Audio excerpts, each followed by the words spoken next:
And you guys can see this? Yes. Okay. And I'm going to call this Y, okay? Where Y can equal hydrogen alkyl group. So this could, an alpha beta situation where I can have an aldehyde or a ketone. Notice we just learned how to make this molecule, right, using aldyl condensation. But at the same token, this could be esters, okay, etc. And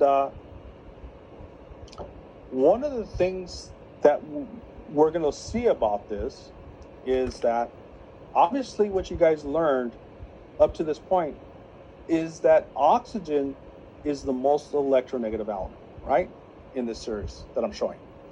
Again, we don't know what Y is at the moment, but let's just assume, without even considering Y, let's just consider that of the carbons and oxygens, that oxygen is the most electronegative. And consequently, because the carbonyl oxygen is electronegative, this makes this carbonyl polar covalent, in that what you have been taught up to this point is that this carbon is positive, correct? Yep, right? Okay. So what's very interesting, though, is to consider resonance of this compound. So one of the things this molecule can do, and the way I teach resonance, is always push electrons always towards the more electronegative element. So the best other resonance structure is if I push this pi bond here, and then this bond on oxygen. So if I draw the resonance structure,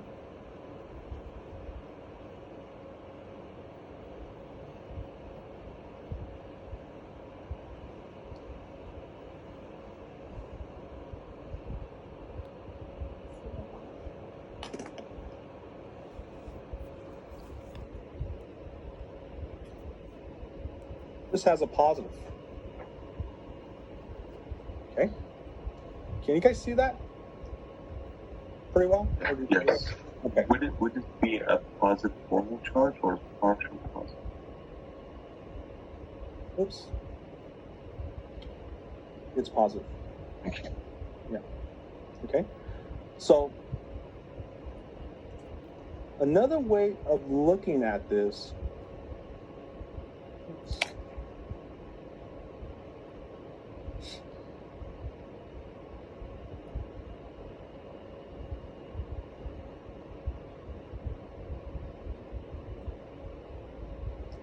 Let me redraw this. I'm sorry.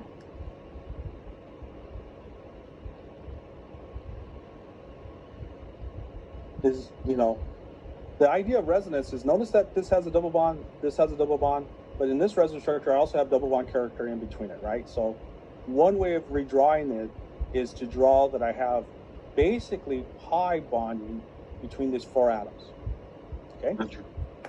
And in doing so, I have potentially partial negative charge here, but I have two partial positive charges here and here. Okay? So the whole idea is, in this system, couldn't a nucleophile attack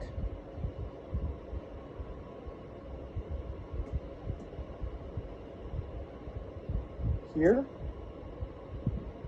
Or couldn't it attack here? Yes.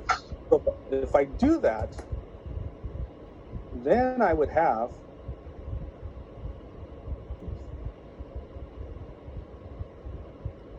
oops. Let me I need to make that Y just to be consistent.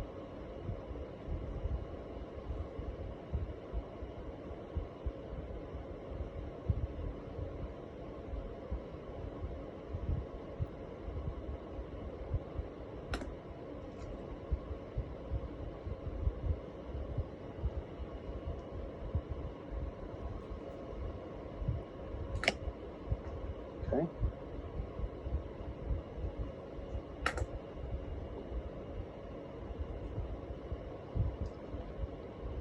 So if the nucleophile was to attack the beta carbon, I would generate a nucleophile attacking here and an enolate.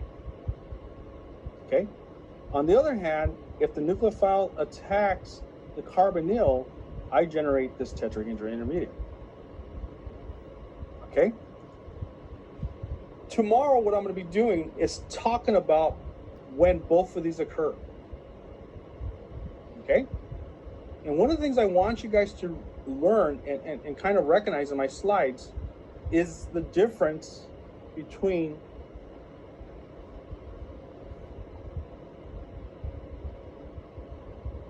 hard nucleophiles and soft nucleophiles.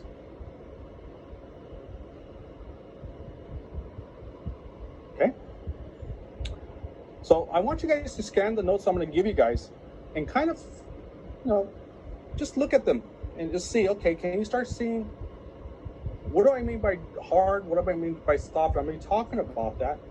And then what I want you to try to see if you could come up with through your own analogy through these first few slides, and I'll try to direct you on this when I send when I post the notes, is hard prefers to attack where? Versus soft prefers to attack where?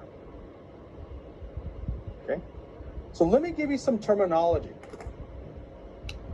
Okay, in the first semester, if you took it here, you should have learned the difference between 1, 2, and 4 addition of dienes. Okay, and so we have the same system here. Okay, this is called 1, 2 addition. Oops, let me put it as a comma. So if the nucleophile attacks the carbonyl of this alpha beta unsaturation, it's called 1, 2.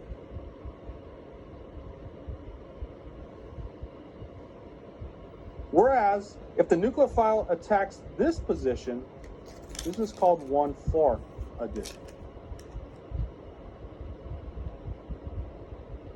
So what I want you to do is tell me, is 1, 2 or 1, 4 preferred for both of these systems? Okay. So again,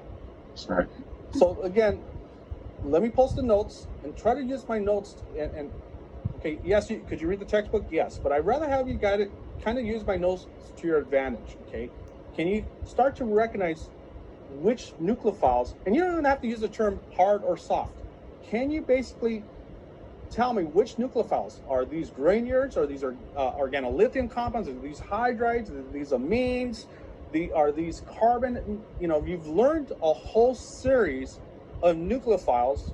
And so the question now becomes, now that I know how to make alpha, beta, and saturated systems, in chapter 4, we're going to ask, basically, in this system that has 2 positives here, where does the nucleophile attack? So can you start to generate a table and tell me, okay, Dr. Menez, I kind of saw your notes, I kind of did this, and I see that so-and-so will react to the 1, 4 versus this other one in 1, 2. Okay? I will give that information to you, but I'll explain why. Okay? So that really is the facet for tomorrow if I give you that. Okay? So really that's kind of my pre-lecture for today. I'll have to rethink what the pre-lecture is, but again, since I had time, I wanted to introduce this to you.